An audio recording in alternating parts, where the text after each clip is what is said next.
conference called Women Peacemakers Before and After 1325, and we are very pleased to have such a great lineup of presenters here today. And I don't want to take up too much time, so I will just hand the reins on over to you all.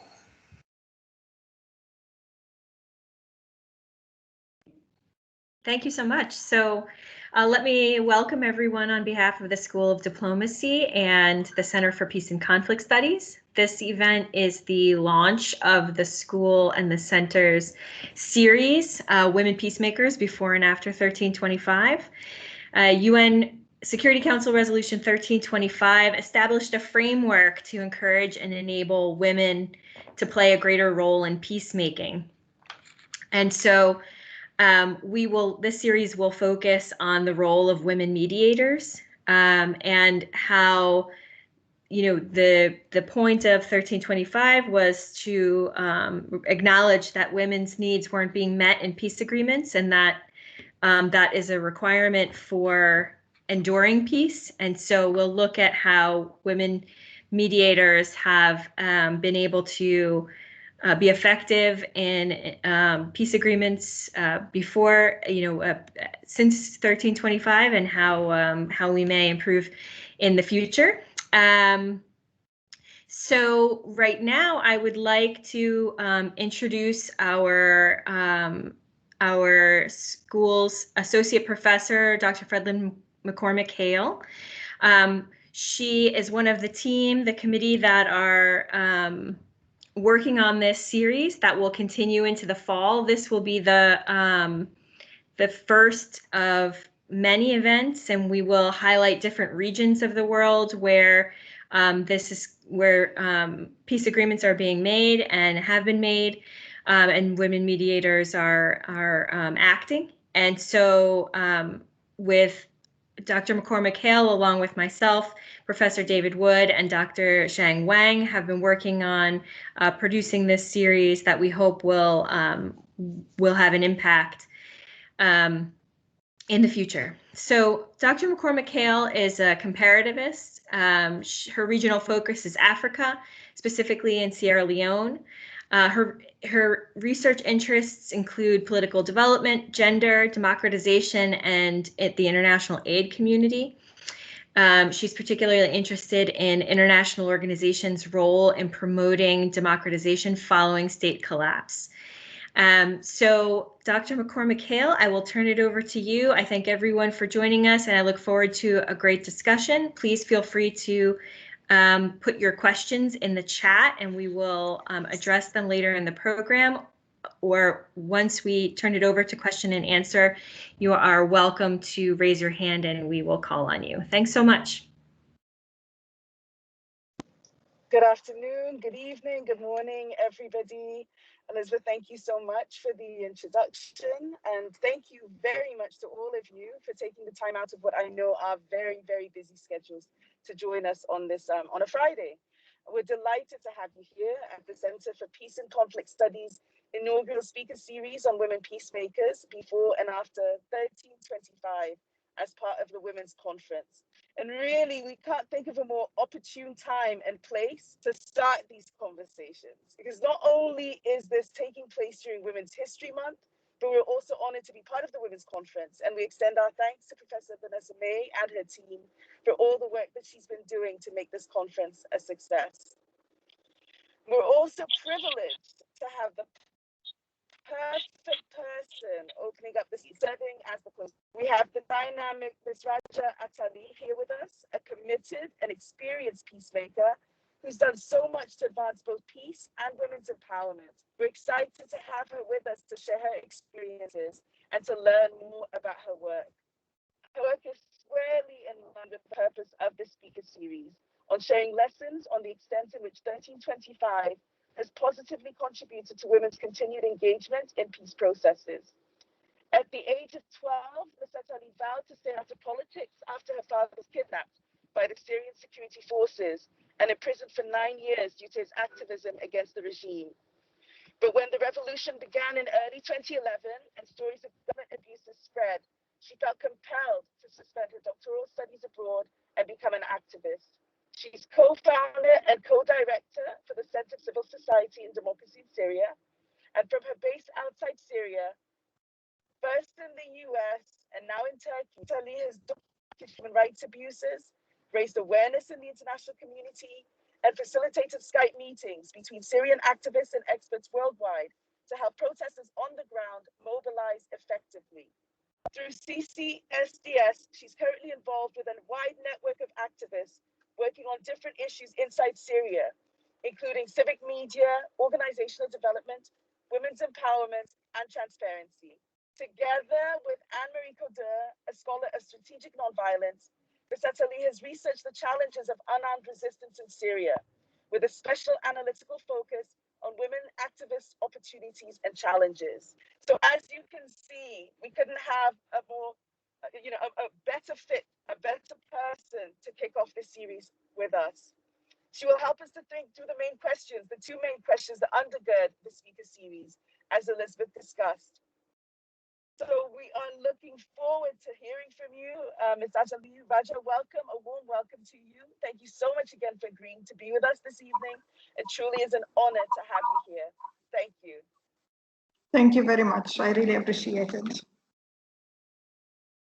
So maybe I will start with just like a quick introduction on what is the Syria context at the moment, and also how we will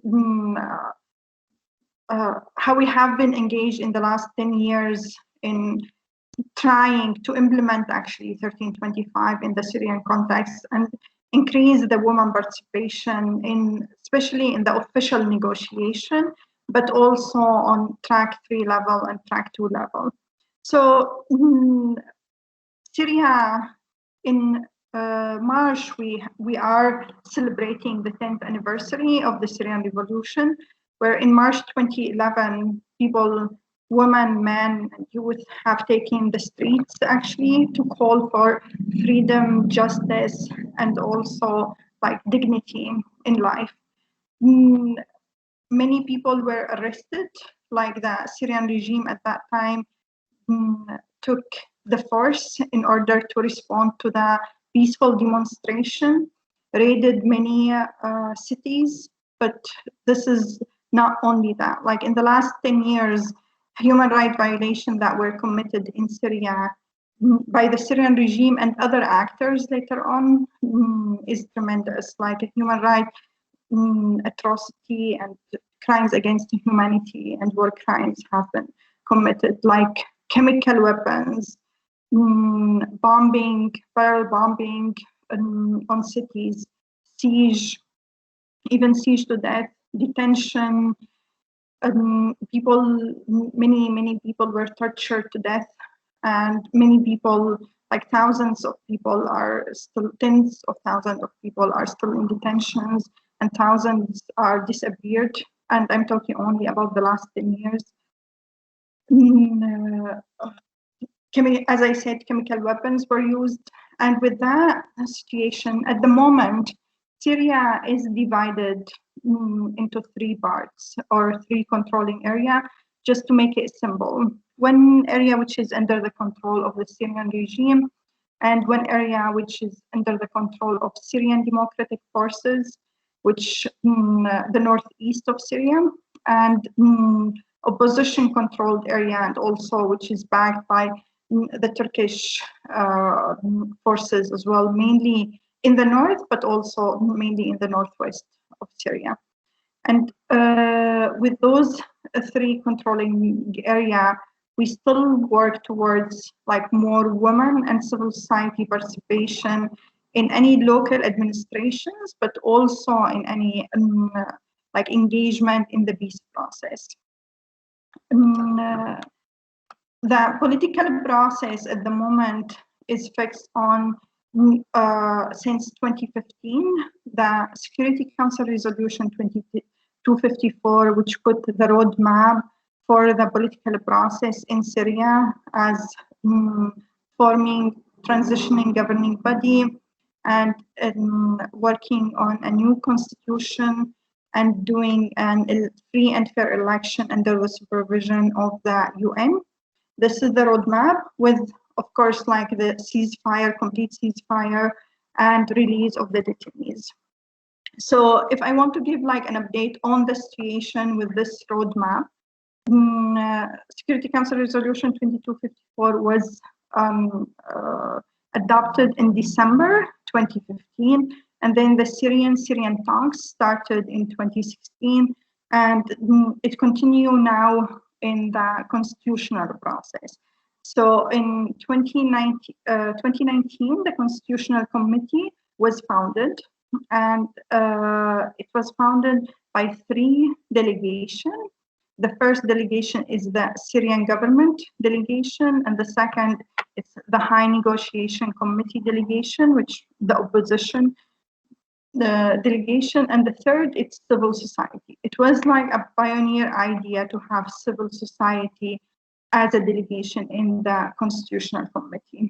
And with a lot of work from the Syrian movement in Syria, we were able to get to around like 29% of Syrian of women participation in the Constitutional Committee. We were putting like since early on that like we want quota of 30%, but we get, especially in the delegation of the civil society, we get more than in the 2 other delegations in the regime and the opposition. But also before, and this is all we were using or advocating with the tool of the 1325, with the UN, with the international committee, different member states in the UN, but also with the Syrian actors. Say we have this resolution since, we said it in the beginning, since 12 years, since 15 years, since 20 years, and we want to make sure that like we are really increasing the women participation in those official tracks. So in early 2016 also, with cooperation with the Syrian women movement, the Office of the Special Envoy founded 2 mechanisms in order to include civil society and women in the peace process. The first mechanism is the Women Advisory Board, and at that time we were 12 Syrian women who were advising. We formed the advisory team for the Office of the Special Envoy on the political process. And we had like we expanded with 5 more Syrian women later on, with 7 Syrian women later on with the Syrian Women Advisory Board for the Office of the Special Envoy. And also the other mechanism is the civil society support room, where many organizations has representative in this virtual room, or like in this mechanism, in order to engage with the Office of the Special Envoy and also engage with larger international community and Syrian interact with each other in order to discuss what is the future of Syria. And also how we can engage in the roadmap and the political process in Syria. So with those 3 mechanisms that I talked with, and there are other mechanisms that we are working since 10 years now in order to include more women and also more civil society in those mechanisms. Definitely we use a lot 1325 to move forward, and we were inspired actually. Me personally, I was inspired by different movements around the world, and some of them were before even the adoption of 1325. For example, the women movement in Liberia. If you haven't seen the movie Pray the Devil Back to Hell, I would really encourage you to see it. It was like really an inspiration for many of the Syrian women to work more towards like working towards peace in Syria, peace and justice. And also many of the women leaders in Northern Ireland who played an important role in order to get the Good Friday Agreement into signing. Even like before the 1325, have really showed us like a great example and worked very closely with the Syrian women in order to make sure that we are pushing for peace, agreement based on human right principles, and also to make sure that we are moving towards preserving also women's rights. So we are not really signing on any kind of agreement in Syria. So with the constitutional process, there has been one meeting in 2021, and we are hoping that there will be more advancement in the constitutional process and in the conversation, but also in the process by itself. But the other element of the political process, like ceasefire, since now almost 1 year, we have almost complete ceasefire in Syria. There are some incidents or here and there, but before that, there has been for almost like 4 months big raid on the northwest of Syria by the Syrian regime and also by Russia, which led to at least 1 million people were displaced in less than 2 months, actually in the northwest.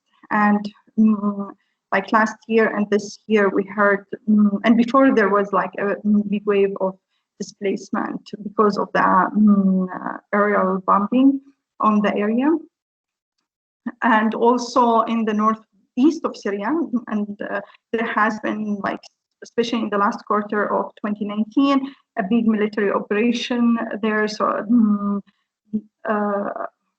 since now almost 1 year, there's more calm environment, but it doesn't show that we are going to a peace agreement. This calmness, it doesn't show. There's not so much advancement on the detainees file, which is at least affecting 25% of the Syrian people, like many of the Syrian women and many of the Syrian people have either themselves like been detained, or they have family member who has previously detained or still detained. And the reputation for the Syrian detention centers is notorious. And Caesar photo has shown the world actually, because of the courage of the people who were behind, like Caesar photos, were able to show the world how bad the situation is, and like the violation that happened in the detention center in Syria, it's maybe amounted to war crimes and definitely crimes against humanity. Maybe I'll stop here and we will have a more like formal conversation. Redline? Yes, thank you so much for that start and that opening.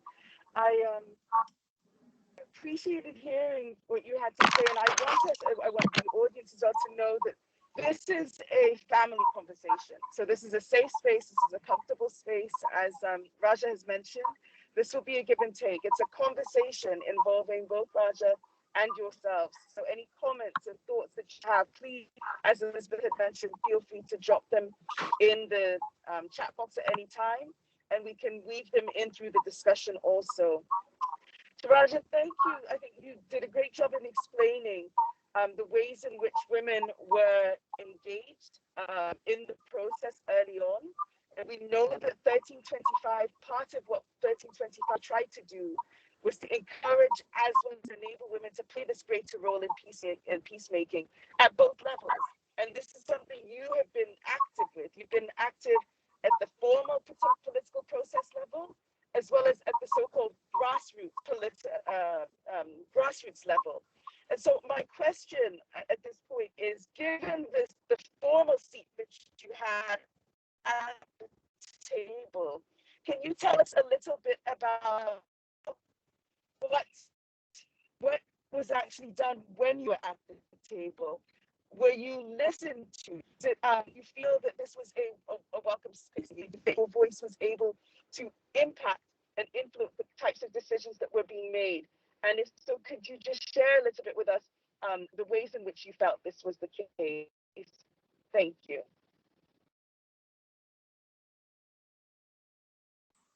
Can you hear me? Thank you for the question. So maybe what I will focus on now, like more on the work on track 3 level, and also some of the work on track 2 level, and the linkages with track 1, and the impact that we did on track 1. I will maybe showcase some examples that we worked on, especially within Center for Civil Society and Democracy in the last 10 years.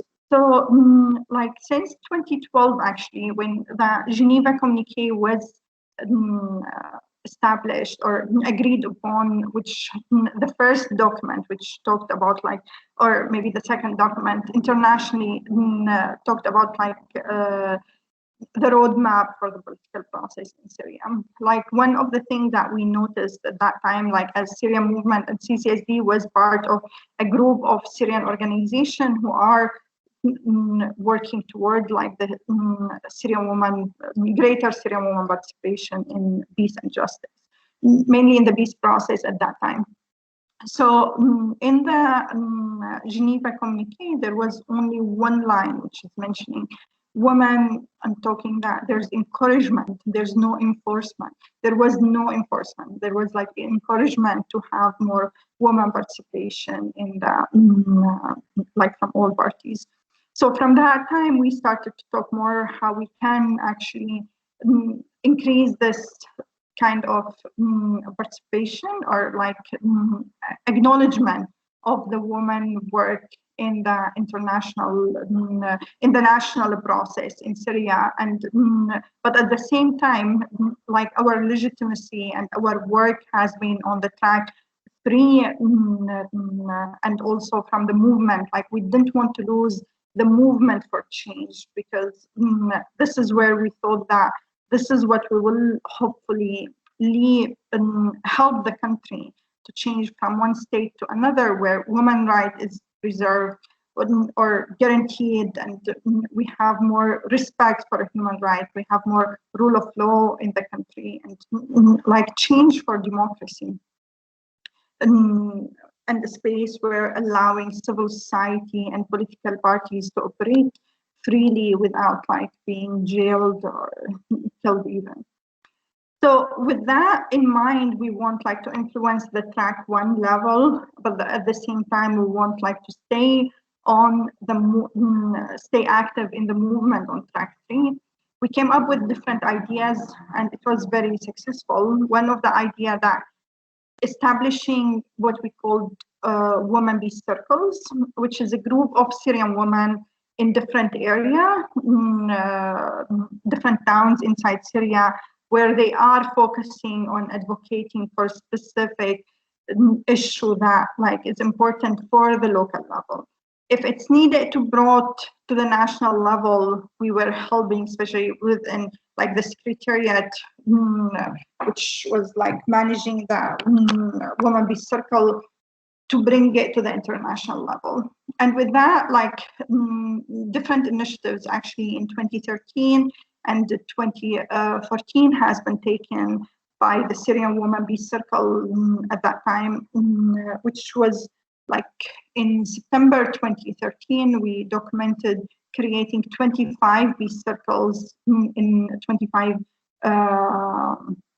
towns in Syria, where some of the peace circle worked in order like to push for a local ceasefire in that area, or to negotiate between the different actors in order to release more, to release women or children from one of the party. There was like actually negotiation in order to get more women in the local councils, and there were like many attempts to create. The solution was to create like women office within local councils, and sometimes it's integrated within the local council, so it's official. Sometimes it's more like on an unofficial way.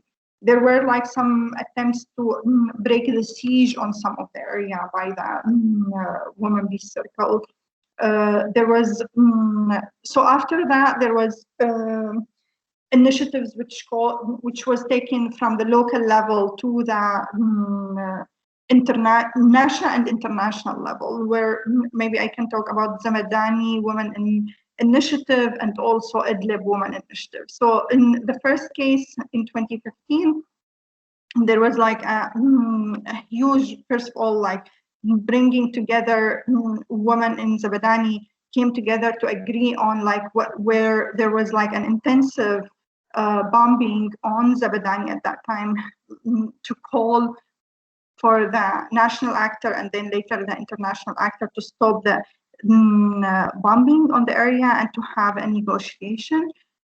The result of the negotiation, like maybe in another talk, not now, which was like exclusion. There was like exclusion of women, but like to stop the atrocity, the role of the women in Zabadani was huge, where they not only mobilized among themselves, but were also were able like to mobilize all around the country to get signature and like push the international and Syrian actor to take action to stop the bombing on Zabadani at that time. And the same, a little bit different, but the same technique was used by Idlib women in order also to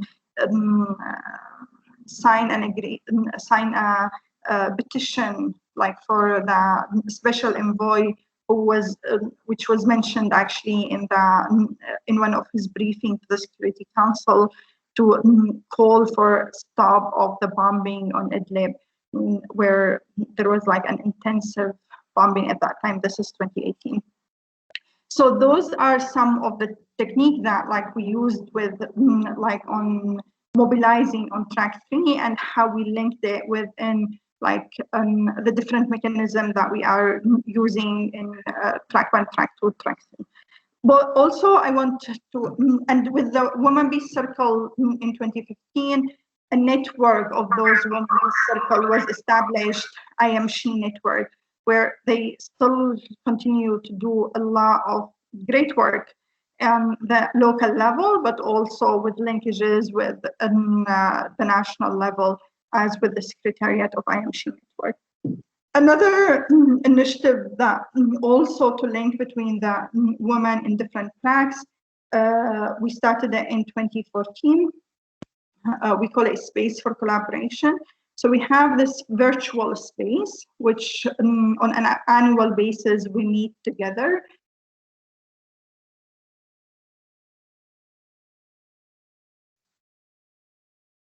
Sorry, can you hear me now?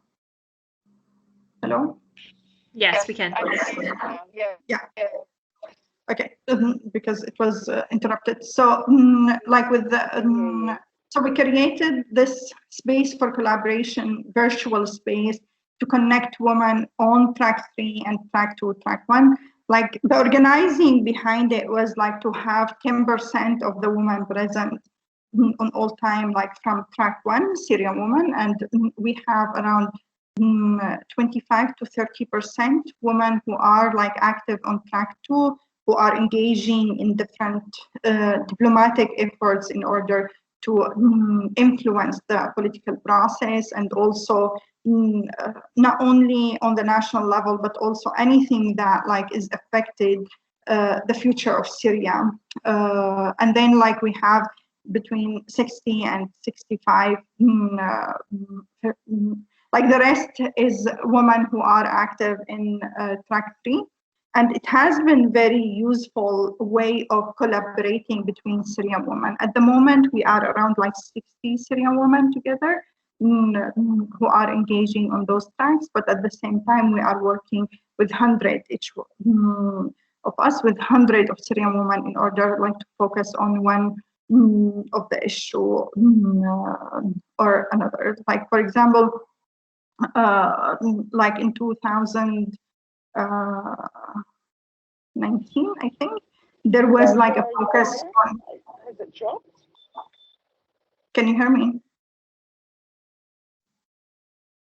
Yes, we can hear you well.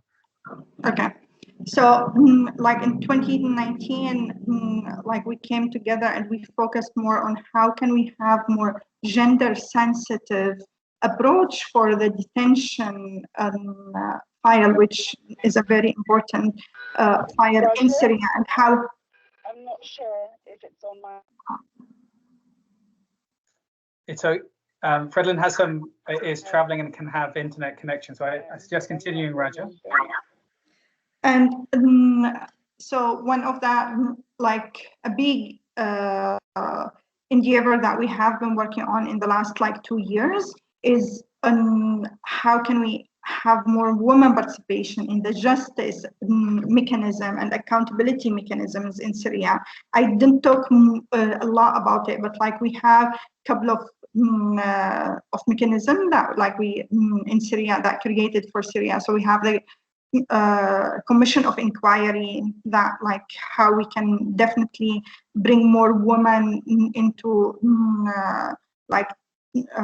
give their testimony of what has been like endured in this last 10 years, but also there's like the triple IM, which is like the mechanism which is documenting or taking that documentation in order to prepare for cases for accountability in Syria. There's like another commission which is working on the chemical weapon, and like how much there has been like a big movement in order to make sure that there is a woman perspective and make sure that there's no like impunity for or neglection of gender-based violence, and this is actually we are depending on 1325 a lot while we are doing like advocacy towards this goal. Wonderful, thank you. So this is Professor David Wood. I'm the stand-in moderator for when Fredlin has internet challenges. This is one of those moments, so excuse the transition nature, everyone. We actually have a question in the chat room before I'll ask my own, and it's from Mr. Ahmed Chowdhury, who asks, given that Assad's position is more firm now, are you finding it difficult to push WPS issues with the government? Are they more open to reforms now? So maybe I will talk about like, are we finding it easier at the moment, like with the Syrian government and also with the other actor, to push for more like women right agenda? Actually, I'm not seeing any opening at the moment. It's the opposite. Like we like what's happening now, like usually when you have more solidarity with different actors, it's easier for you to push further. The problem when like there's stallment in the process, many people would say that this is a marginal issue, like to push for more like women participation or women issue, etc. So this is one of the challenges that we are facing at the moment. Another challenge that there is more and more conversations, especially like we can see it by the regime much more than before, that they are more flexible with religious agenda. And while before the propaganda was specifically that like, no, we are the secular actors that who are pushing for more like freedom from like woman perspective, and we are not flexibility at all actually at the moment. So there's more like conservative approach from the regime side. And when we are focusing more, like when we are pushing for 1325, like, and we are calling that preparation for a national action plan on Syria, and we are not seeing very welcoming approach from all the actors actually. And some positions say that it's too early for that. Some position would say, no, this is only for the government to do that, like, and then like we are not in that position, while maybe what we need regarding the National Action Plan for 1325 at the moment, we can see that like, so for example, for Lebanon, where we have like a Syrian refugee, a big number of Syrian refugee, and they have National Action Plan there, or in Jordan, we don't see any mentioning or integrating any ideas on women, peace and security for refugee. And this is where like one of the things that we are trying to push for, like in the neighboring country, that the nation, and this is could be worldwide, not only regarding Syria, but like it's very obvious that like it's very essential to include more refugee perspective with the National Action Plan around the world. And regarding Syria, and Syria give like a good example on like when you don't have only one actors controlling the whole country, how we can move forward with more to advance like the women, peace and security agenda on the local level. Like the tool that we use like in different countries around the world is the National Action Plan. So would it be like having like one of the suggestions that we had at some point that like would the UN be able to put like a preliminary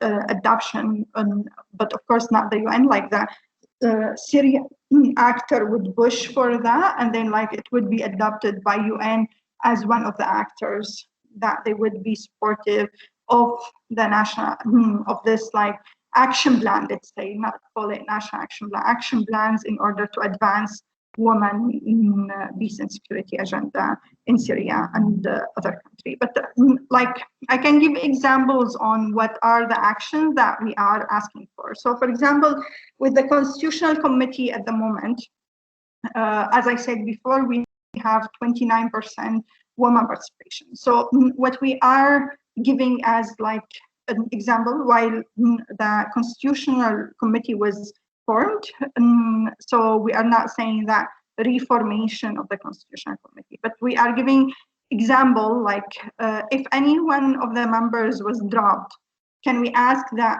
bloc which nominated these members to replace them by women, not to replace them by men. So this is one of the action. The other action, so we have two co-chair for the Constitutional Committee. One is nominated by the Syrian government, Syrian regime delegation, and one nominated by the opposition, the High Negotiation Committee. Both of them are male. And and this is like, it gives you an idea that like always like in decision making, you have more like male presence. So we gave like one suggestion that could we have like a deputy of the co-chairs who would be a woman, or to have like another chair from the civil society, and then like it would be a woman. So this is one of another technique. And the third technique, like to give like commitment on addressing women's rights issue while they are discussing the different issue in the Constitution, but also to take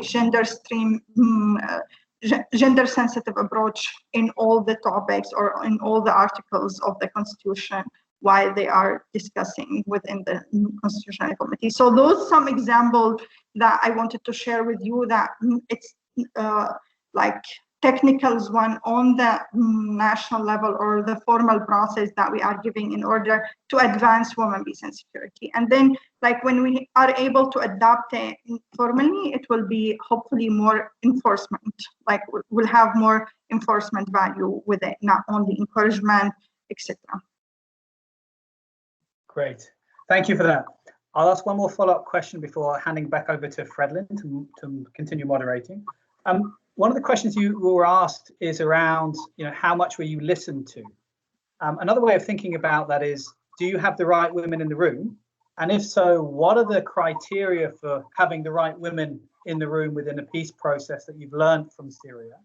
And especially, do you have the right women across the conflict divides? You have people who are influential on the opposition side with the regime, with Turkey, and so on. I know that's a bit of a lot to unpack, but I think this issue of getting the right people in the room who can really influence is one of the critical ones for us to think through. Thank you. Yeah, thank you, David, for the question. Like we tend to hear more, like whenever we talk about women participation, we hear a lot, what is the criteria, who will be, like I remember, maybe I can share with you, like in 2013, we had like a delegation to advocate the UN, like to make sure that there's reserve seat. This is in preparation for the negotiation that was like in 2014, was held in 2014. Like we were a delegation of Syrian women, like to push the UN, like to have reserve seat for women in the negotiation. And then like the answer that we got from the special envoy at that time, Dr. Ibrahimi, that are you representative enough? Like, do you represent all the actors, all the sites in Syria? And do you have like many different criteria? And then like we were like very surprised. And this is where like we actually mobilized with the support of the UN Women to establish the Syrian Women Initiative for Peace and Democracy, SWPID, in order like to have more like informal or formal role in the negotiation as Syrian Women Movement. But those questions are not asked when like we are talking about like male participation. Like I don't want to use the same like cliche always that like women in Syria are more than half of the society. That means like we need in each of the delegation, when we are talking about the future of Syria, at least 50%. And this is like, we were like very lenient that let's have the quota of 30%. But if we are asking, do we have the right men in the room? Then I'm happy to be like asking the same questions. And this is like, then we are talking about like the equality. But if we are asking only for women, it would be like we need like to change it, you know, like it's basically the right of women to be on the table. And then like if we are able to have criteria for everyone, then it will be applied for men and women, or for everyone who are on the table. So, but like definitely having the right people in the room will affect like the negotiation, will affect like the peace building on the ground and the peace building on the national level. And what I can give advice on this, like it's very important to have a very like diverse expertise in the room. Like you have like legal expertise, you have gender expertise, you have like governance expertise between like a group of like Syrian women who are working together. That was very useful actually, and the different initiative that I was part on, like with CCSD, with the Space for Collaboration, with the Women Advisory Board. Those, like when we have like a different perspectives as women, we are enriching the conversation. Like without like even noticing, we are having like added value on the table. Like we have like some people are bringing like art ideas for pushing for peace and justice. Like I can give an example that like the Peace Circle in Gaziantep of IMC in 2015 did an initiative. It's called The Female Detainees Are Beautiful. And they were trying to address like the how the stigma that like is following the women who were detained in Syria, like in the society and also like from the different actors. And they did like a huge exhibition, like with bringing, like showing the pictures of the female detainees in the previous setting and also at that time, but also women who were like prison in Adra prison. At that time, they do like art, artwork that was like taken out from the prison and was shown in Gaziantep at that time. And it was very important initiative that was brought, like with bringing not only like art and emotions. Like I remember that like when I was there, like in many days that week, everyone was like very emotional, but at the same time very committed to do more work towards like justice for the detainees. And this is where like it was like a combination of diverse expertise and diverse like interest. And also the women who were detained were actually the one who were driving the intervention, which is very important. I cannot stress it enough. Thank you so much, Raja.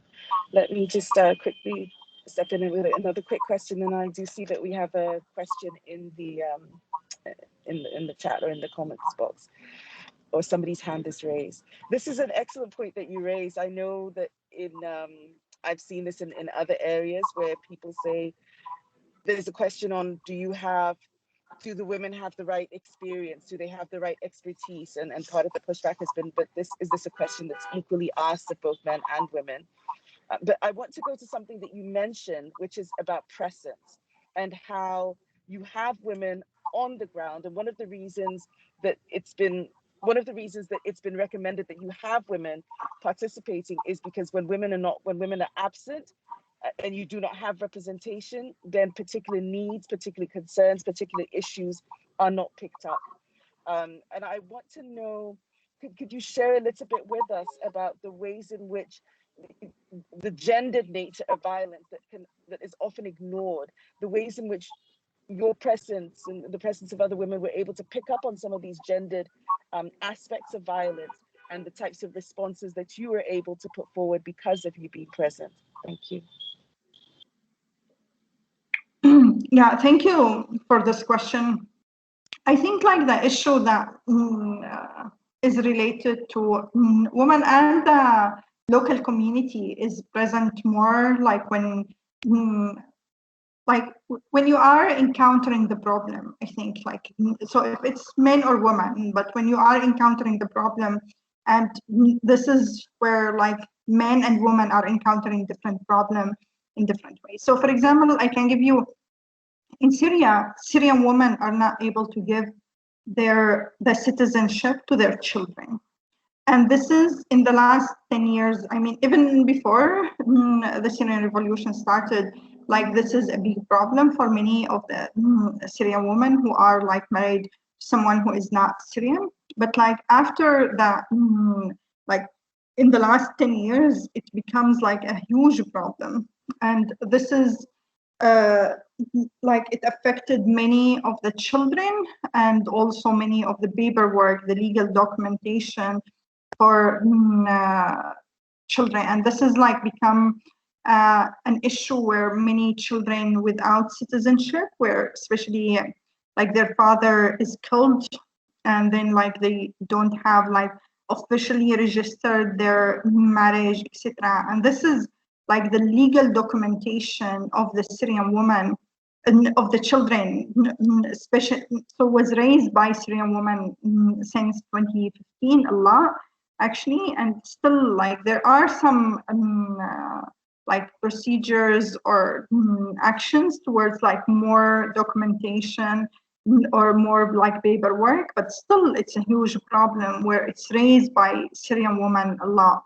And like sometimes like it's prohibited subject because, you know, like some of those cases has happened because many of the ISIS fighter who came to Syria, or not only ISIS, like the foreign fighters who came to Syria and were like married Syrian women, and then there was like some many cases where the children now without citizenship or without like actual documentation of their legal status.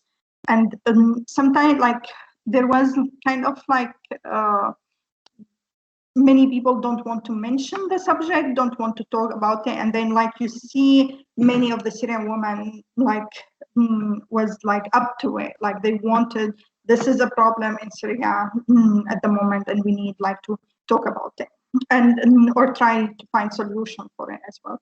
Another issue that is also because of the discriminative laws against women in Syria, like the inheritance law, where like you need like to make sure, like there's like many aspects of it. I don't want to go into what is the aspects of the discriminative laws, but many of the women who have like their husband, for example, were arrested in the last 10 years, and especially the one who is forcibly disappeared, and some of them are actually outside of the country. They are finding it very, very hard to follow up on their paperwork in order to like what they own to be their own actually. Like they cannot even like access their property. They cannot access their home, not only because they were displaced or they were forced to leave the country, etc., but also because the discriminative law is not enabling them to is not supportive of the woman in order to get their rights, actually. And this is raised like by Syrian women a lot. So I gave 2 examples which is affecting the Syrian woman, but it's not only the issue that is affecting the woman that is raised by women. Like, so I can give an example about like the environment and the pollution, and where, like, for example, in Hasake has been like a big effort from a different civic actors, but also Syrian women played a role that, like, with all this pollution and destruction that happened in Syria in the last 10 years, we need like to have more interventions and more initiatives towards like more friendly environment, or to push for like a better environment, because what they are seeing that like more diseases is coming along. I mean, last year COVID-19 took this space for all the conversation regarding the health issue, but before that, even like there was like a discussion that like what is all this like effect on the health system, the health issue of Syrian people inside Syria, and this is like for men, women, and children. And this was raised by Syrian women like on the ground, but also on the national level. Great, thank you so much, Aja. I think you've just shown us essentially that women's involvement is not simply limited to raising attention about issues that affect women, but raising attention to broader issues as well. And the environment is one of the ones that you gave us. I know this is a great moment to pause and go to the comments and questions. I know, Ahmed, you had your hand up for a while. Would you like to pose your question?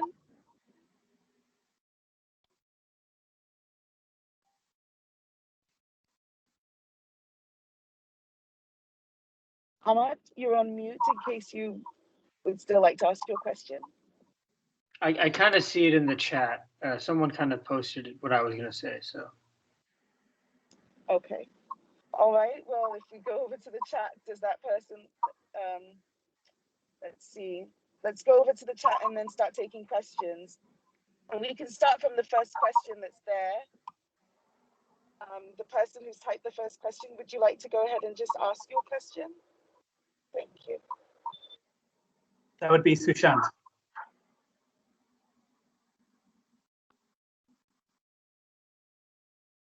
Hi, Raja. Thank you. Yeah, thank you for this presentation. I was wondering if the Syrian Women's Board at the UN collaborate with the Syrian Civil Society Networks platform, which is a collaboration of about like 8 or 9 different civil society platforms that are Syrian-based from the US, Syria, and other parts of the world. And I was wondering if you have done that, what that experience has been like. I'm just curious. So thank you for the question. Do you want me to take question by question, or? I think if we can take about 3 questions and then answer those, and then we'll come back to another round of questions, if that will work for you. Thank you, Aja. Definitely. Just because I know, Fredlin, you'll struggle to see the chat. That means then yes. Next Kyle and then Mercedes afterwards. So Kyle, please, and then Mercedes. Sure. Thank you very much for being here and speaking with us. My question today relates to your point on the connection between the grassroots level and the national level in terms of diplomacy and political dialogue, especially with women participating in that process. I was curious to learn about your thoughts on any cultural norm barriers around women participating at the national level, and how much do you think that cultivating women leadership at the local level would affect that push for full participation on higher levels of political dialogue? Thank you very much. Thank you.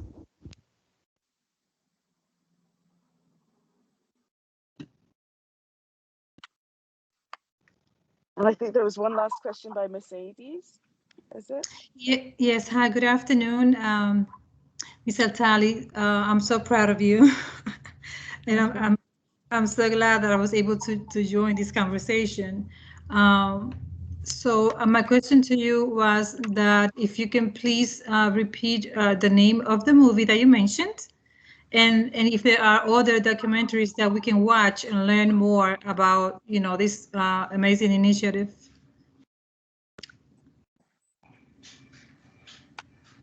Thank you. Thank you. Yeah, thank you so much for your question and for taking the time to be in this event, everyone. So the first question regarding the collaboration with civil society, sorry, I know that like you specify one network, so I would be grateful if you can put like the link, the website for it. But I will give like more general answer on the collaboration with civil society in general. And personally, I'm very interested actually in expanding the connection with different network and the platforms who are working on Syria, on Syrian network and the platform, but also international and even like academic actors or organizations.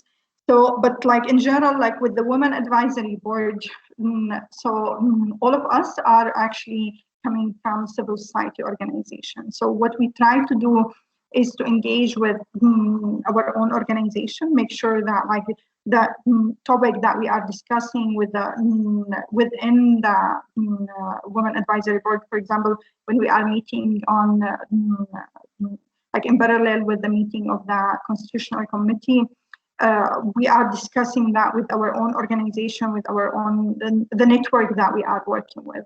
But also, like we tend sometimes like to meet with like women, like we introduce our constituency to each other as well.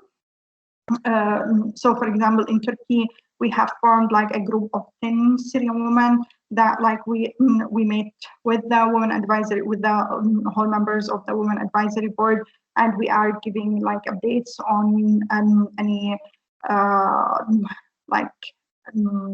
progress that we are doing, or like any updates. Sometimes like it's progress. I don't want to show it as always progress.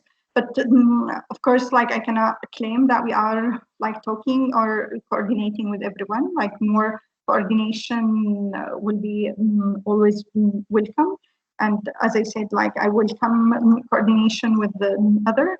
The main thing that there are like some limited resources with time and human resources, which is like supporting the Women Advisory Board, which is like from the UN, but also, especially the last year, because of COVID-19, like the presence, in-person presence have been like very limited, and because many of the events is happening online, but I know that all members of the Women Advisory Board have been very active, even like in the last year on online conversation. But I'm very happy to ask this question to other members as well, like to this specific network, to say if there's anyone in communication with. And to be honest, like if you are saying like it's like 8 different networks, I might be in contact with, but as officially as the board, we haven't done like any MOU with any specific network. But where I can see the importance of linkages between the Women Advisory Board and the different civil society, like it's very important that we are pushing towards the same goal. And this is like the compass that we have for the WAB, like to support this political process based on 2254 was like one of the issues that we push for since 2016. And also the second one, that to make sure that we are bringing the gender perspective and the gender sensitivity approach to all the topics that is discussed within the political process. So not only bringing the woman, the issue that is concerning Syrian women, but that how we can make all the issue that is discussed within the political process more gender sensitive. The second question regarding the culture norms and also like how the influence, how we can make sure that like the work that we are doing on track 3 is really influencing the work that we are doing on track 1, or like is there like a direct impact on that? I mean, I don't know if I can prove it specifically, or if there's like research on that. I saw it firsthand, like many of the women that like were like very active, like community leaders in their community who like for example, there's like a judge who played like a very important role in like not talking about like all the discriminative laws in general in Syria, and who was like defected from the regime in the beginning of the revolution, and who played like an important role on the advancing some legal parallel legal mechanisms, while there was like absence of law in some of the area in Syria. Even though she had to take refuge in one of the European countries, then like she played an important role in joining the constitutional committee. So one of the like she moved like from being active on the local level to being very active in the track one. And there are many other examples, but like at the same time, like her legitimacy is coming like from being very active in one way or another on track 3. And unfortunately, actually going back like to the question that Professor Wood asked about before, like when it comes like to women, it's always you ask like much more and like much more criteria in order like to have like members in the constitutional committee or in the negotiation committee or like in different delegation. So, but sometimes, I mean, 10 years is not like short period of time. We know that some women have been like very active on the local level. They are taking a step back. Sometimes I believe that they are in the right moment and in the right place, they will be active again. And I know that like tremendous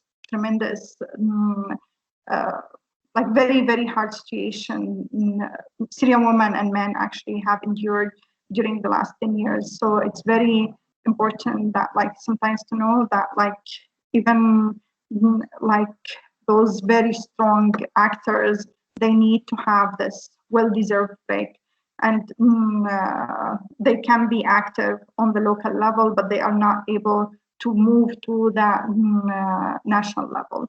And one other thing that I want to say as challenge, sometimes like it takes long effort in order to go from the local level to the national level, and it's different techniques. And I hope that like the women who are active in both, Syrian women are engaging with each other and also sharing experience. And if you are active in one place, like this is happened with us with the Space for Collaboration.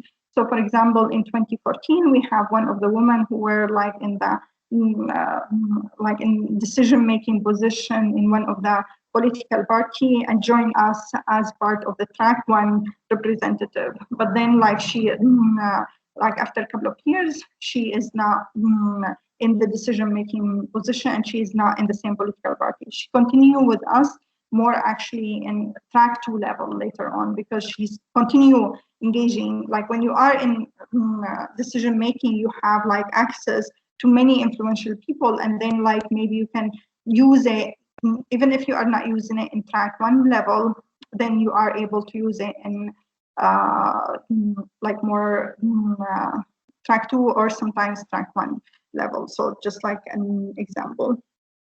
The movie, the name of the movie, I don't know if someone can write it down, Bring the Devil Back to Hell.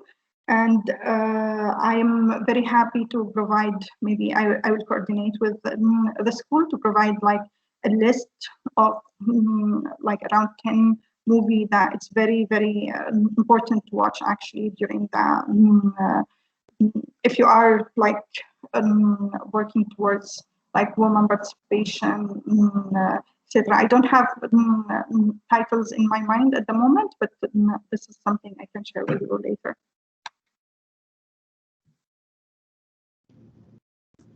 Fantastic. Thank you so much for that. In fact, the movie Pray the Devil Back to Hell, Lima Bowie was one of our speakers a couple of years ago at the school and has a relationship with us. So yes, her work is familiar with us, and I love to see the ways in which your work and her work complement each other, and the ways in which we can see how both of you have been very active in terms of peacemaking.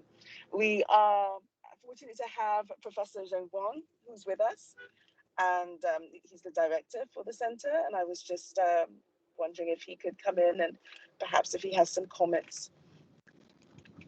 I'm sorry to put you under the spot like this. Please, if you are around, you're welcome to say something. Thank you. Professor Wang.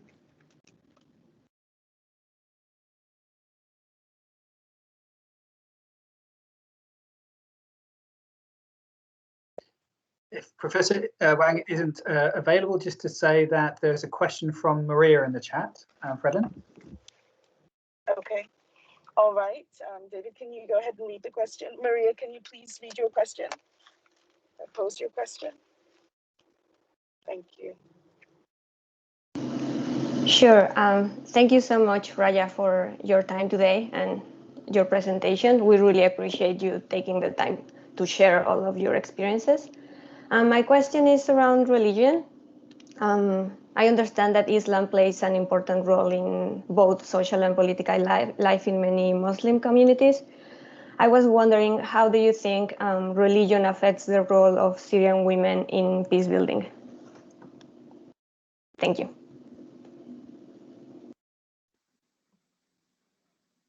Thank you, Maria. Do you want to take other questions before, or should I go? Yes, you can go ahead and answer that one. I don't think there's anyone in the chat right now. Yeah, so like when we were establishing Center for Civil Society and Democracy in late 2011, beginning of 2012, actually, we identify four factors that we want to make sure that we are aware of as co-founder of the organization, but also for the team who is joining us later, to be aware of that, it's really affecting the conflict in Syria, but also will affect the solution in Syria as well. So the four dimension or issue that we talked about, it was the ethnicity, mainly the Kurdish and Arab relation. And the second one was the religion, how much we are talking about only Islam in Syria, or we are talking about why more religion and freedom of religion within the country. And this is a point of conflict that we need to be aware of. The third one, more about the sect, and especially we name at that time Sunni Alawi conflict or tension that we need to be aware of. And the fourth one was the gender, how much the tension related to men, women would affect any solution or conflict within Syria. So regarding the religion, how much is affecting the conflict or how much is affecting the solution, it's huge.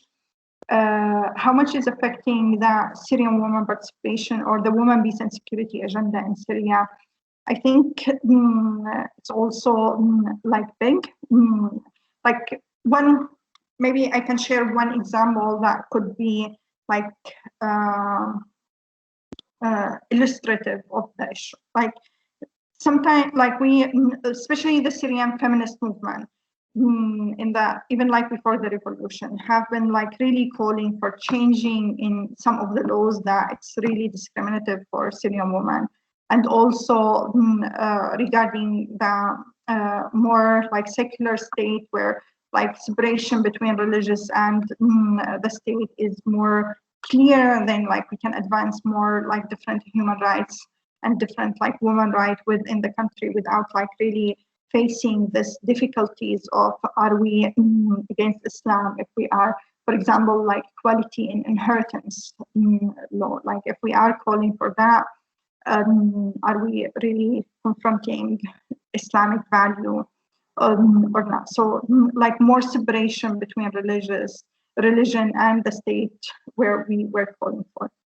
And we have another goal, which is like pushing for more like peace agreement and solution in Syria. And then like at some point we were in this dilemma that like in order to get more the peace agreement, there will be some like some idea that like it will not be based on our like wish, but are we going to accept less what we were hoping for in women rights specifically, where like we can see that there's like more agreement when it comes like to dictator actors and also conservative religious actors, like even like the actors which is against the regime, for example, but they are more conservative. We can see that they are agreeing actually more on not being more liberal when it comes like to women rights. So it's affecting definitely the women rights agenda. It's affecting women peace and security in general, because like, for example, when we are talking now or discussing the constitution, there are some conservative ideas that like the president or like the head of the state shouldn't be a woman or should be a woman. Like this is, I'm giving just like one example on like, which like you can see that like religion is playing a role in not helping in advancing the women's right actually in that sense. So there's like a big influence. It shows more when we are talking about the conflict. Sometimes like when we are talking with different actors, even if they are religious, they are saying, no, we don't mind like women participation, but in different ways. So maybe I can give like example like HTS, which is, or the Salvation Government, which is linked to HTS, which is linked to Jabhat al-Nusra before in Idlib, at the moment has like hosted a big celebration for the 10th anniversary of the Syrian revolution. It was like woman celebration, woman event, and woman was led by women were participant, etc. And this is where like you can see that we are talking about women participation. There's no problem. But if we are talking in all of the event, you see the woman in a specific dress, so there's no freedom of choosing your dress or like attending some, like maybe all the women who wants to choose that kind of dress, but like there's no other women who are not from that, like from different perspectives. So this is like an example that like sometimes with women participation, even like the religious, they are saying we don't mind it. So it's not like as a principle against it, but like when it comes like who is participating and what kind of thing that we are participating in or the discussion that we are engaging in is different issue. Okay, Thank you so much. Thank you, Maria. So we have two more questions in the chat. I think Parawish has a question. Parawish, if you could ask your question, and then Mandy. Thank you. Thank you, Professor, and thank you so much, Raja, for taking out the time for this session. My question is regarding women peace builders who are involved in the peace process at the local level. Can you please speak about the risk women peace builders face while they work at the local level? Like you've mentioned some of the very bold issues that women peace builders generally take, such as speaking for the rights of detainees or calling for accountabilities of all warring parties. and most of this work is very, very effective. However, I think because their work is more at the local level, they're more exposed to risk. Everybody is aware of their identity because and it's easy to approach them. I think it also put them in a very risky position. So, do you think that Resolution 1325 addressed that concern, that at one hand they are encouraging women peace builders, and at one hand they want women peace builders to make change at local level, but they are not addressing that risk concern or that risk aspect of the peace building work? So there are like two parts of this question. Firstly, do you agree that there are risks? And then secondly, do you think that article provide guidance on that? Thank you. Thank you.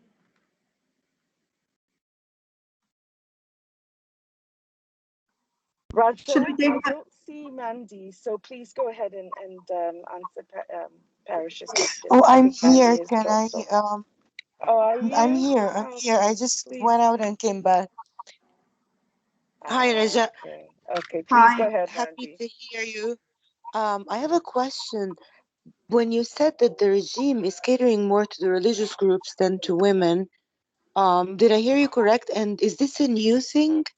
I was always under the impression that the regime in Syria is more maybe of a secular kind of regime, that religion didn't play a big part, or maybe I don't have the right idea. Yeah, thank you so much for the question, both the question. I will start with the first one. So what are the risks that Syrian women are taking when they are active in, especially as mediator in the local level?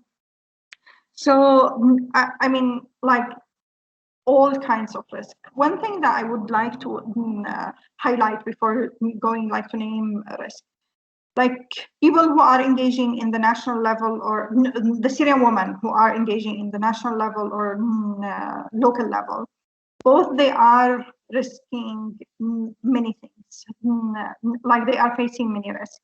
And I would rather say as different kind of risks.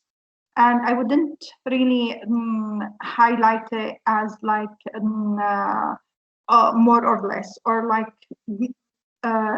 give it more favorism as like this is much higher risk, etc. Just because it's creating tension within Syrian context, and I think in other contexts as well. Like this is when like we are sharing like some lesson learned with other experience. Maybe I talk about that later.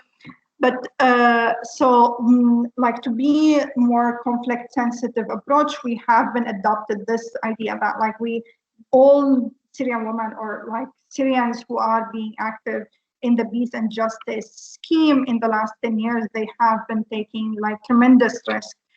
And we don't want to create another tension between inside Syria and outside of Syria specifically, or like in regime held area, in SDF area, in opposition area, etc. But like to name some of the risks that they are facing on the ground, like you have the bombing, you have the economic situation that is really very bad, very dire at the moment. But also another one, that lack of hope. Like are they able to create the hope to move like beyond the moment and create the hope to create the future? In my opinion, this is one of the biggest risks that they are facing. But so I talked about like security risk, like bombing, but also detention, kidnapped. I want to talk about the society risk, like being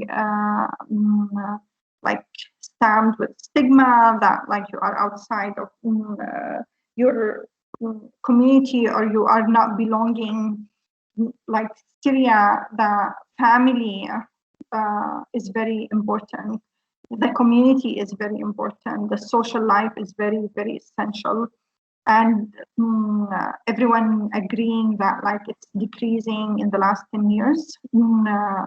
but also when like you have some the stigma from your community, will be like a bigger, like a huge risk that you don't have the support system that you need in order to continue not only activism, to continue your life specifically, but like one of the risks that some of the risks that like Syrian women faced actually in the last 10 years as well, like as I said, detention, but also torture, even rape in detention center, kidnapped, siege, stopped like on security checks, security checking point many times actually. ISIS, forced to be wearing specific clothes in different area, in some area. Also bombing, air bombing, forced displacement. Like some of the women that I know, for example, they were detained, they were in deal to be released, so they couldn't go to the same where their family is. They had to go different place. The refugee, like taking refugee risks, the risks being also in the neighboring country, like there's not being able to get like the right document to work or to enroll yourself or your family or your children in schools in the neighboring country, but also inside Syria in some cases, like the risk of not being called as not obeying the rules of the community, the society, it's also a big risk. And I think now recently, especially the bullying and the digital bullying has been like a big risk that like women on the local level and the national level are facing, and even like becoming bigger and bigger. Was 1325 enough, or not only 1325, like it's always important to talk about 1325 and all the other Security Council resolution which is related to 1325 have been addressed, like the protection framework enough for the Syrian woman or the woman in general on the local level and the national level.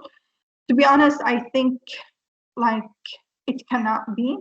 There are many work has been done by different organizations that like it's giving more dimensions to like protection framework, but I do believe that much more needs to be done, like and I would do it not specifically in like resolution, but I need to think about it. So thanks for raising this question. Like also, I haven't thought about it as like more enforcement resolution for protection could be helpful. I thought like even like what we have in the resolution, we haven't like used it yet. So this is why I'm more like when we are talking about like even like 20 years more of 1325, how we can like really support women mediators around the world, or like women engagement in the peace processes and peace and security. So I feel like even what we haven't used it all. So, but it's not enough. Definitely, it's not enough. And like what we encountered in Syria, like in many cases, we have like a huge number of women has been displaced. Like for example, in late 2016, we have 3 women peace circle has displaced, and for like around 3 weeks, we have been just like working almost like 24 hours just to identify where people are and where women have been end up after. And this is like in Aleppo specifically, but also in Aleppo and in Idlib. And at that time, we had like humanitarian call from CCSD to the international community to give like more attention towards like the atrocity that happened during that operation in the last months of 2016. So more needs to be done, and I really hope that like Seton Hall University would be taking lead in pushing forward for better protection framework within like 1325 and beyond, and other academic institutions. And regarding the questions, if the Syrian regime is on the secular side with the woman, more with the woman, like basically what I am basing my conversation on, that like the last two statements from the Bashar al-Assad, that where he was like very focused on that Syria is Islamic country, or like we are following on Islamic country, so it's not really secular. We are not secular country. Like there's nothing shows that like we are secular country, but also we have like we are following many laws which is like pushed like towards Islamic, not only Islam, like it's based on not secular laws in Syria, and it's definitely there are many laws which is discriminative against women. So what I'm giving you an example, we did actually analysis on like the different actors in Syria, how they would be receptive to women's rights, and we were not very optimistic when it comes to the Syrian government, Syrian regime, because like it's not the goal is to preserve like human right or woman right. From their perspective, it's more what comes like to keep the power with the specific actors, and that like like the more freedom that you have, the more right you have. You cannot keep the power in more dictatorship like position. So like when you start working toward liberal acts, then you have to continue with that. And sometimes like there's like many arguments towards like, can we be more liberal on economy, but we can less liberal with politics, for example. And here the same thing, I can say that like really you cannot be very liberal on women's rights and human rights and not liberal on politics, where this is the roots of conflicts in Syria, is where the Syrian government didn't want to give up power or like to have any kind of sharing power even. And until now, we are still facing the same problem. Thank you so very much. And thank you to all of you who have asked such perceptive, insightful questions, and thanks for the detailed, careful responses that I know has provided so much food for thought for our students. One of the things that we wanted to ask, and I know that we are short on time now, but was on recommendations, and there were a couple that you mentioned that I just want to quickly summarize and just comment that we could be thinking on these. One was that the importance of research to measure the impact of capacity support to local women leaders on the national political process. Another was the need to establish shared criteria on the participation for both women and men. And a third recommendation I think we heard you talk about was the need to develop guidance on potential trade-offs between promoting women's rights and progressing the formal process. So what do we give up and when? How do we negotiate these? And then for the need, you talked about thinking more about this. How do we protect women peace builders and what needs to be done there? So we'd love to, these are, we wanted our students to have a sense of what are some of the recommendations for people working in this field. And these were some that came out. We'd be interested in just meditating and thinking about others that you might want to share. However, given the time, I just wanted to really echo thanks from all of us for this fantastic talk and fantastic time to just hear from you and to learn from you. We want to thank our sponsors as well, the Women and Gender Studies Department, the Center for Peace and Conflict Studies, the Center for the UN Association of USA, as well as the Women of Diplomacy Leadership Program. I think our Dean, Courtney Smith, is on here, and I would like to also give him an opportunity to say, to share in the thanks to you. Courtney, are you there? And would you be able to speak? I am. Yeah, no, thank you, Fredlin. I know we're at the very end of a very interesting session. I'm sorry I missed the most of the talk because there was the deans on campus were having a discussion on diversity, which I don't know why a discussion of diversity would be scheduled at the same time the women's conference was holding their closing session. But it was a good conversation, but I heard all the questions and answers of this session, and I just thought I agree with Fredlin that they were very perceptive, and I appreciate the rich answers and rich detail that that was provided in response to those questions. And I just echo the words of thanks that Fredlin gave. 1325 is something that the students of our UN summer program have been following ever since it was passed. That was basically coincided with the first year we ran the UN summer program. And so we always have a speaker nearly every year that addresses the issues in 1325, and to see it evolve over time. Some years the agenda seems broader, other years more narrow, but this is a living example of the importance of that agenda. So I just want to add my words of thanks and hope that the session was beneficial to everyone in the audience. So thank you all. Thank you so much, Courtney. Mercedes, apologies to you as well. I see that you had a question in the chat, and perhaps that could be answered offline, but thank you for that.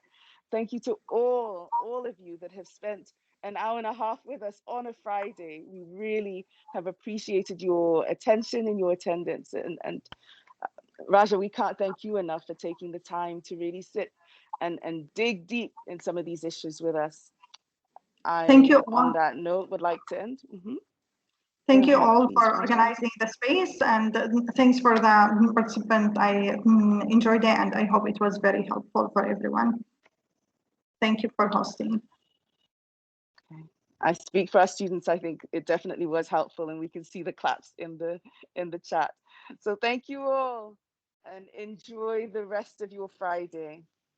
Have a good weekend. Thanks to everyone. That was wonderful. Really enjoyed it. Thank you. Thank you. Bye, everyone.